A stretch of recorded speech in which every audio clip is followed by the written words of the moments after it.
வணக்கம் நண்பர்களே. Most 1000 expected questions for group D exams அல்லது ஏதாவது ரயில்வே எக்ஸாம்ஸ்க்கு ரொம்ப எக்ஸ்பெக்டட் கொஸ்டின்ஸ். இந்த கொஷின் மோகன் Meena Madhav enter a partnership investing 3000, 2000, 5000 respectively. Find the respective shares annual profit 5600 in the given order of the names mentioned. அதாவது மோகன் மீனா மாதவ் 3 பேரும் எவ்வளோ இன்வெஸ்ட் பண்ணியிருக்காங்கன்னா 3000, 2000, 5000.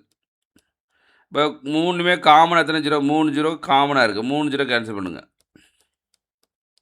அப்போ 3:2:5.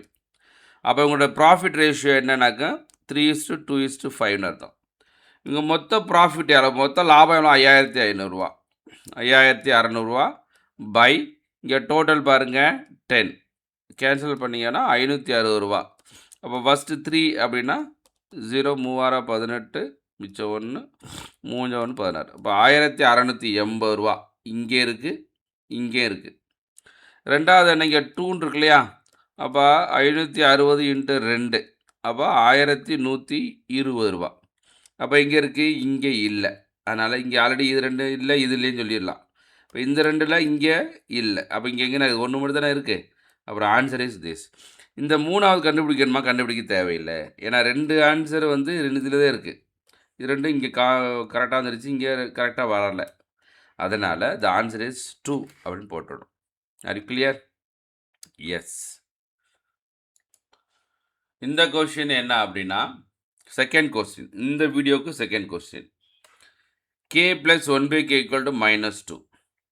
k³ + 1/k³ அப்படி வந்துனாக்கா ஆன்சர் அதே தான். எதுவுமே போட வேணாம், பார்த்தோன்னே எது ஆன்சர் அப்படின்னு போடலாம். எப்படி அப்படின்னா இந்த மாதிரி கொடுத்துட்டாங்க அப்படின்னா k + 1/k = -2 எடுத்துட்டாங்க. k = -1ன்னு அர்த்தம். k = -1. இங்கே -1 சப்ஸ்டியூட் பண்ணால் -1³ + 1/-1³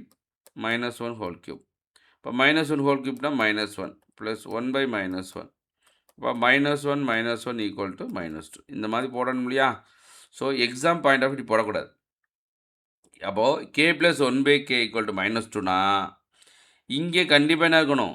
ஆடாக இருந்துக்கணும். ஆடாக இருந்துச்சுன்னா +2, ஈவனாக இருந்துச்சுன்னா ஆடாக இருந்தால் -2, ஈவனாக இருந்தால் +2. ஃபார் எக்ஸாம்பிள் இப்போ பாருங்களேன், இது k⁴ + 1/k⁴ இந்த மாதிரி இருக்குன்னு வச்சுக்கோங்களேன். இது வந்து அது ஈவன் தானே. ஈவனாக இருந்தால் 2ன்னு அர்த்தம். இங்கே என்ன ஆடு 3 3ன்னு இருக்குது. இதே வந்து x⁴99 + 1/x⁴99 எக்ஸ்க்கு போல k தானே இருக்குது, கேன்னு போட்டுக்கிடுவோம். அப்போ இங்கே அதுக்கு ஆடாக இருக்குது. ஆடுனா -2, ஈவன்னா +2. R you clear? அப்போ இந்த கணக்கை பொறுத்தளவு நீங்கள் என்ன செய்யணும்? 1 செகண்ட் தான் எடுக்கணும். ஒரே ஒரு செகண்ட். k + 1/k = -2 அப்படின்னு சொல்லிட்டா அப்போ பவர் வந்து இங்கே ஈவன் ஆடாக இருந்துச்சுன்னா -2 தான் ஆன்சர். எதையுமே யோசிக்கக்கூடாது. இந்த கணக்கு 1 செகண்ட் தான் நீங்கள் யூஸ் பண்ணணும். டயத்தை மிச்சம் பண்ணிடலாம். இந்த கொஷின், இதுக்கு 3வது கொஷின் இந்த வீடியோவில். மைனஸ் மீன்ஸ் மைனஸா? ப்ளஸ். இது plus means minus, minus means divide, into means minus, minus mean into multiply இப்படி கொடுத்துட்டாங்க. இப்போ என்ன இங்கே ப்ராக்கெட் இருக்கா? அப்போ இங்கே இன்ட்டுக்கு போல மல்டிப்ளை போல என்ன கொடுத்துருக்காங்க? மல்டிப்ளைனா ப்ளஸ். அப்போ இங்கே நீங்கள் ப்ளஸ் போடலாம். இங்கே ப்ளஸ்க்கு என்ன கொடுத்துருக்காங்க? மைனஸ். இங்கே மைனஸ் போடலாம். இங்கே டிவைடுக்கு போல என்ன ஆகும்? டிவைட் மீன்ஸ் இங்கே இருக்குது. டிவைட் மீன்ஸ் இந்த டிவைட் மீன்ஸ் இன்ட்டு. அப்போ இதுக்கு வந்து நீங்கள் இன்ட்டு போடணும். இங்கே மைனஸு, மைனஸ் மீன்ஸ் டிவைடு. அப்புறம் ப்ராக்கெட் 7 ப்ளஸ் மீன்ஸ் மைனஸ். இங்கே டிவைடு, டிவைட் மீன்ஸ் இன்ட்டு இப்படி கொடுத்தாங்க. அப்போ நம்ம என்ன செய்வோம்? முதல் ப்ராக்கெட்.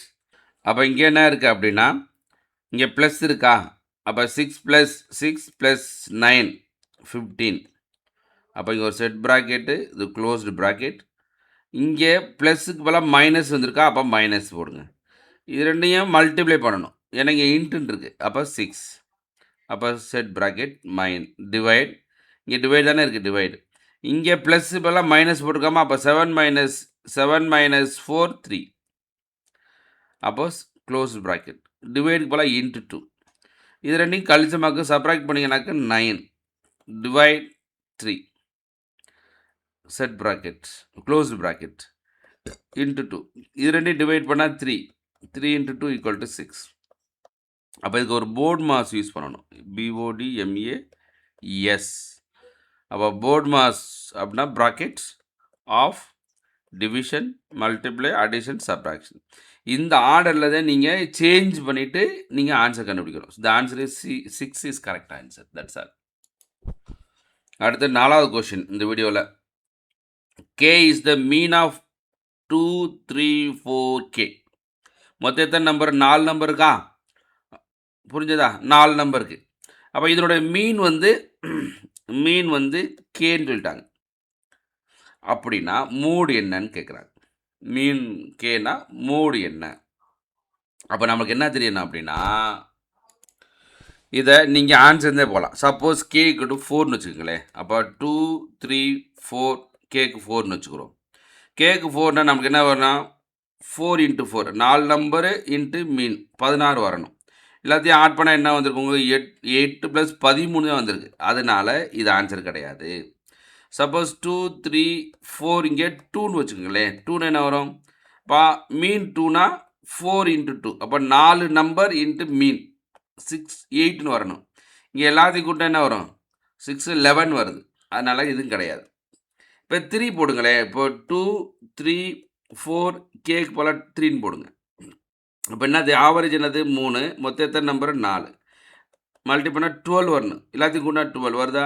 5 9 12 வருது. அப்போது அந்த கேவோட வேல்யூ என்னது?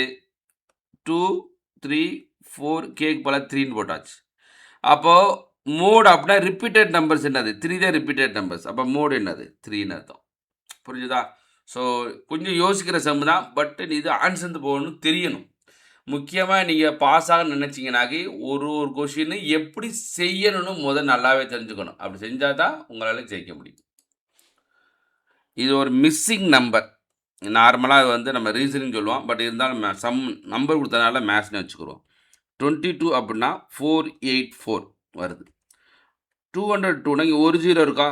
அப்போ அதே நம்பரை போட்டு 484 போட்டு இங்கே ஒரு 0 இங்கே ஒரு 0. அப்போ ஒரு 0 இருந்தால் இங்கே 1 தனித்தனியாக போடணும். இங்கே 2 0 இருந்தால் அதே மாதிரி 484 போட்டு இங்கே 2 0 என்ன செய்யணும்? இங்கே 2 0 இங்கே 2 0 அப்படி போடணும். அடுத்து இங்கே 3 0 இருக்குது. அப்போ என்ன சொல்லலாம்? 484 போட்டுட்டு இங்கே 3 0 இருந்தால் இங்கே 3 0 இங்கே 3 0. அப்போ இதுதான் ஆன்சர். அப்போ எங்கே இருக்குது அப்படின்னு பார்க்குறோம் நீங்கள். அப்போ எங்கே இருக்குது? இந்த கீழே வந்துருச்சா? இங்கே ஒரு 3 0 இங்கே ஒரு 3 0 வந்துருச்சா? அதனால் ஆன்சர் இஸ் 4. இது 5வது கொஸ்டின் இந்த வீடியோவில். ஸோ இந்த மாதிரி சம்ஸ் பார்த்தா பார்க்குறதுக்கு பெருசாக இருக்கும். ஐயோ இவ்வளோ கட்டம் போட்டுருக்காங்களே அப்படி பயப்படக்கூடாது. 2 rupees paid for the translation of one word. ஒரு வேர்டை ட்ரான்ஸ்லேட் பண்ணுறதுக்கு 2 ரூபா. What is the total amount received Puneet Mohit on Monday? இப்போ மண்டேங்க இருக்குது. இதான் மண்டே. நீங்கள் எல்லாத்தையும் ஆட் பண்ணணும்னு அவசியம் கிடையாது. இங்கே பார்க்கலாம். இங்கே 8 இருக்கா? இருக்குது. இங்கே என்ன இருக்குது? 6 இருக்குது. 8 + 6 அளவு 14. இதை 2ஆல் மல்டி பண்ணால் 28. அப்போ யூனிட் ப்ளஸ் 8 இருக்கணும். எங்கே இருக்குதுன்னு பார்க்கணும் நீங்கள். 8 எங்கே இருக்குது? இங்கே இருக்கா? இல்லை. இங்கே இருக்கா? இல்லை. இங்கே இருக்கா? இல்லை. அப்போ எங்கே இருக்குது? 8 இங்கே தானே இருக்குது. அதனால் ஆன்சர் அவ்வளோதான். நீங்கள் நார்மலாக சில பேர் என்ன பண்ணுவாங்க அப்படின்னு சொன்னால், அதையும் சொல்லிடுறேனே, இதை பூரா ஆட் பண்ணுவாங்க. என்ன செய்வாங்க? 548. அப்போ 696 ஆட் பண்ணால் 14, ரிமைனிங் 1 4, ரிமைனிங் 1 12 இப்படி ஆட் பண்ணிவிட்டு இன்ட்டு 2ன்னு போடுவாங்க. 2 போட்டால் வரும் 8 8 4 2 போடுறாங்களா? வந்துருச்சா? வந்துருச்சு.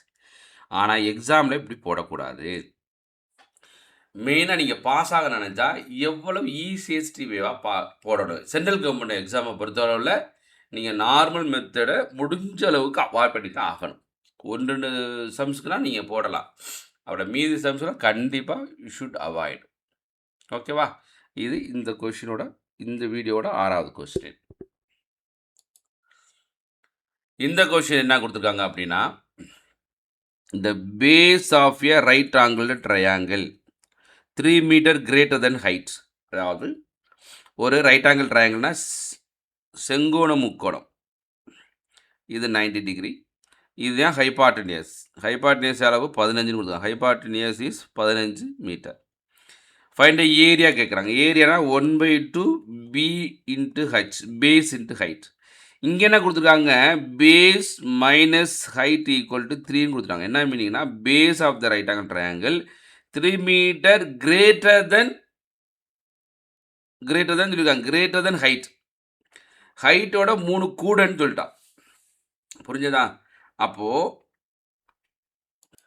இப்போ இதுக்கு நார்மலாக ஃபார்முலாலாம் போடுவாங்க, அதெல்லாம் போடக்கூடாது. நீங்கள் அசம்ஷனில் போடணும். ஏன்னா பித்தாகரஸ் தியரம் என்ன சொல்லுது அப்படின்னா, hypotenuse squared equal to opposite square plus adjacent square. இதான் ஃபார்முலா.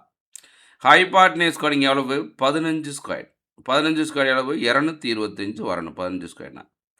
அப்போது இங்கே இது ஒரு நம்பரை ஸ்கொயர் பண்ணி இன்னொரு நம்பரை ஸ்கொயர் பண்ணி ஆட் பண்ணால் 225 வரணும்.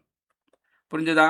இப்போது நம்ம என்ன தெரிஞ்சனால நீங்கள் இப்படி தான் போடணும். நீங்கள் ஃபார்முலா பேஸில் படிக்க ரொம்ப டைம் ஆகும். அதனால் என்ன செய்யணாங்க, 15 இருக்குல்லையா, அப்போ 15 விட சின்ன நம்பராக தான் இருக்கணும். ட்ரிபிள் தெரிஞ்சால் இதோட ஈஸி, பட் இருந்தாலும் ட்ரிபிள் தேவையில்லை. ஒரு நம்பர் நீங்கள் 12ன்னு வச்சுக்கோங்க, 12 ஸ்கொயர். இன்னொரு நம்பரு 9 ஸ்கொயர். அப்போ 12 ஸ்கொயர் 144, 9 ஸ்கொயர் 81. ரெண்டையும் ஆட் பண்ணி பாருங்கள், 5 2 2 225 வந்துருச்சா? வந்துருச்சு. அப்போது ஒரு நம்பர் 12, அதாவது பேஸ் வந்து 12, ஹைட் வந்து 9 கண்டுபிடிச்சிட்டோம். அப்போ இதெல்லாம் ஃபார்முலா, இதில் நீங்கள் சப்ஸ்டியூட் பண்ணணும். அப்போ 1/2 பேஸ் இன்ட்டு ஹைட், இது ரெண்டு அடிச்சுட்டு 6, 6 9 6 54. அப்போ என்ன answer, 54. This is a 54. Are you clear? Yes. அதனால் பி கேர்ஃபுல். இதுலேயும் நார்மலாக இதோட நீங்கள் ரொம்ப போட்டிங்கனாக்க டைம் ஆகும். இந்த பீண்டு ஹச்சு சப்ஸ்டியூட் பண்ணி ஹச்சுக்கு வேல்யூ அதெல்லாம் போட்டிங்கன்னா ரொம்ப ரொம்ப டைம் ஆகும். ஆனால் போட வேணாம். இந்த மாதிரி கணக்கை நீங்களாக ஒரு நம்பர் எடுத்து போட்டிங்கன்னா ஈஸியாக இருக்கும். அந்த நம்பரை எப்படி எடுக்கிறது, இங்கே 15 இருக்கு இல்லையா, கண்டிப்பாக 15ஓட சின்ன நம்பராக தான் இருக்கும். அது ஸ்கொயர் பண்ணி ஆட் பண்ணால் 15 ஸ்கொயர் வரணும். அந்த மாதிரி நீங்கள் நான் வச்சுக்கணும். இது 7வது சம் முடிஞ்சிச்சு. அடுத்து 8வது சம் பார்ப்போம். அடுத்த கொஷின் பார்க்கலேன். இது வந்து 8வது கொஷின். இப்போ ஐ கொடுத்துட்டாங்க. அப்போ என்ன சொல்லலாம், ஐ ஈக்குவல் டு 7/3 ஜே. அப்போ ஜேவை டிவைட் பண்ணுங்க, I/J ஈக்குவல் டு 7/3. அப்போ I/J ஈக்குவல் டு 7/3 இப்படி வச்சுக்கணும். அதே மாதிரி இங்கே J ஈக்குவல் டு 4/5K. இந்த கேவை டிவைட் பண்ணுங்கள். அப்போ J/K ஈக்குவல் டு 4/5. இப்போ J/K ஈக்குவல் டு 4/5. அப்போ உங்களுக்கு என்ன IJK தானே வேணும். அப்போது IJ equal to 7/3, J/K equal to 4/5. இந்த மாதிரி ஜிக்ஜாக் இப்படி மல்டி பண்ணணும். 7 4 சார் இது ரெண்டு ஈக்குவலாக இருக்கா, இருக்குது. இப்போ 7 4 சார் எல்லாம் 28. இது ரெண்டு மல்டி பண்ணிங்கனாக்கு 12. இது ரெண்டு மல்டி பண்ணிங்கனாக்கு 15. இப்போ எங்கே இருக்குது, இந்த இருக்குது. த ஆன்சர் இஸ் 28. அது கிளியர். அந்த மாதிரி போடணும். இன்னும் ஈஸியாக போடலாம், பட் வேணாம், இந்த மாதிரி நான் வச்சுக்கோங்க. ஏன்னா இது தெரிஞ்சதான் ஷார்ட்கட்டே போக முடியும் உங்களுக்கு. இதை விட ஈஸியாக பண்ணணும்னு சொன்னால் இங்கே முதல் நம்பர் இருக்கா, இங்கே முதல் நம்பர் எல்லாம் 28 எங்கே இருக்குது, இங்கே 2 தான் இருக்குது. அது கிளியர், ரைட். அடுத்து இங்கே 3 × 4 12 எங்கே இருக்குது, இங்கே மட்டும்தான் இருக்குது. இங்கே கேன்சல் ஆகிடும் இல்லை. அப்போ இங்கே 12 இருக்கா, அவ்வளோதான். இப்படி எழுத வேண்டிய அவசியம் கிடையாது. இவ்வளோ எழுதணுமா, கண்டிப்பாக தேவையில்லை. பட் உங்களுக்கு புரியுறதுக்காக எழுதியிருக்கேன். பட் புரிஞ்சிச்சுன்னா எதுவுமே எழுத தேவையில்லை, பார்த்தவொடனே போட்டுக்கலாம். 7 4 28 எங்கே இருக்குது, இங்கே இருக்குது. இது ரெண்டு பாருங்கள், 7 4 12 இருக்குது, இங்கே இல்லை. இப்போ இது ஆன்சர். அந்த மாதிரி ஃப்ராக்ஷன் ஆஃப் செகண்டில் நீங்கள் போட்டுடணும். புரிஞ்சதா? இங்கே பாருங்க, பார்க்குறதுக்கு ரொம்ப கஷ்டமாக தோணும். ரொம்ப ரொம்ப ஈஸியான கொஸ்டின். இங்கே என்ன கொடுக்குறாங்களே, what is a sum of. Sum ஆஃப்னா கூட்டன்னு அர்த்தம். Digits place even places from left to right. அப்போ இதுலேருந்து இந்த பக்கம் இதுதான் லெஃப்ட் ரைட், இது வந்து லெஃப்ட்டு, இது ரைட். இப்போ நம்மளுக்கு 4 7 9 8 1 2 3 5 6. இங்கே என்ன கொடுத்துருக்காங்க, ஈவன் பிளேசஸ். அப்போ ஈவன் பிளேஸ் என்னது, இங்கே 1 2 3 4 5 6 7 8 9 இருக்கா.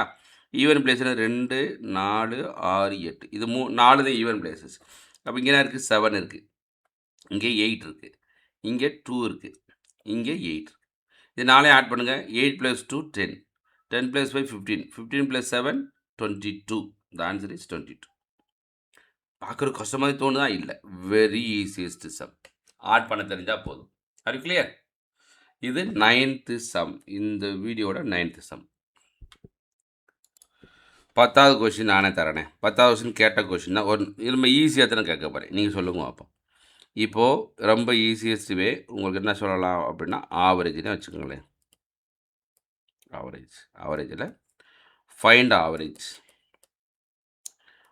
1 2 3 4 5 அப் டு ஒரு 700 இது வரைக்கும் ஆவரேஜ் என்னன்னு கேட்பாங்க. இதுக்கு சில பேர் என்ன பண்ணுவாங்கன்னாங்க, சார் எஸ்என் ஃபார்முலா இருக்குது சார், n × n + 1/2 இந்த ஃபார்முலா போடக்கூடாது. அப்போ ஈஸியஸ்ட் வே என்ன பண்ணணுனாக்க இந்த நம்பரில் பாதி என்ன வந்திருக்கும் 350, இந்த நம்பரில் பாதி 0.5 ஆட் பண்ணால் 350.5 அவ்வளோதான். No formula basis. புரிஞ்சதா? இந்த மாதிரி ஈஸியஸ்ட் வே சம்ஸ் நிறையா குரூப் டி எக்ஸாம்னு கேட்பாங்க. குரூப் டி எக்ஸாமை பொறுத்தளவு என்னன்னாக்க 10th குவாலிஃபிகேஷனால ஈஸியாக தான் இருக்கும். முக்கியமாக நம்மளுக்கு தெரிய வேண்டியதுன்னா டைமிங் கொண்டு வரணும். அப்போ டைம் கொண்டு வந்தால் தான் நம்மளால் சக்ஸஸே பண்ண முடியும். அதனால் வித்தவுட் ஃபார்முலா பேஸில் பார்த்தோன்னே ஆன்சர் சொல்கிற மாதிரி இருந்து படித்தா தான் நீங்கள் ஜெயிக்க முடியும். ஸோ நண்பர்களே, நம்ம channel aim career institute YouTube channel subscribe பண்ணுங்கள். பிடிச்சிருந்தால் லைக் பண்ணுங்கள். நம்ம இன்ஸ்டியூட் மதுரையில் இருக்குது. நம்ம கிளாஸ் எடுத்துக்கிட்ருக்கோம். ரயில்வே ஸ்டேஷன் மாஸ்டர் தான் கிளாஸ் எடுத்துகிட்ருக்கார். நம்ம இன்ஸ்டியூட் எய்ம் கேரியர் இன்ஸ்டியூட். நம்ம ஃபோன் நம்பர் 8667061391. இல்லை ஏதாச்சும் டவுட் இருந்தால் தாராளமாக கேட்டு பண்ணிக்கலாம். நம்ம ரெகுலர் கிளாஸ் நம்ம மதுரையில் எடுத்துக்கிட்டு இருக்கோம். ரயில்வே எக்ஸாம் நிறையா வருது. அதுக்கு ஒரே வழி ஷார்ட்கட்டில் படித்தா தான். நன்றி நண்பர்களே. வெற்றி பெற வாழ்த்துக்கிறோம். நன்றி, வணக்கம்.